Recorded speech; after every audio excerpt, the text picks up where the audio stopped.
আসসালামু আলাইকুম রহমতুল্লাহি ওবারাকাতু। গতকাল 5ই অক্টোবর একটু কাজের উদ্দেশ্যে বের হয়েছিলাম। ওই যে গাড়ি নিয়ে, পিছনে গাড়ি আছে, আমার সাথে আমার বিয়াই ছিল। এটা হলো সাভার হেমায়েতপুর দিয়ে একটু সামনে আগালি উলান বাজার সংলগ্ন বিসমিল্লাহ হোটেলের সাথে একটা হালিমের দোকান আছে।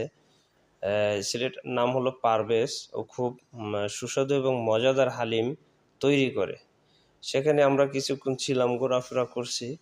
তারপরে আমার এই বিয়ের একটু কাজ ছিল, উনি কাজ সারছে, এই ফাঁকে আমরা ওর দোকান থেকে, যে বিসমিল্লাহ হোটেলের সংলগ্ন এই পারভেজের হালিমের দোকান, ওখান থেকে একটা নান রুটি নিয়ে তারপরে আমরা ওখানে হালিম খেয়েছি। খুবই সুস্বাদু এবং মজাদার।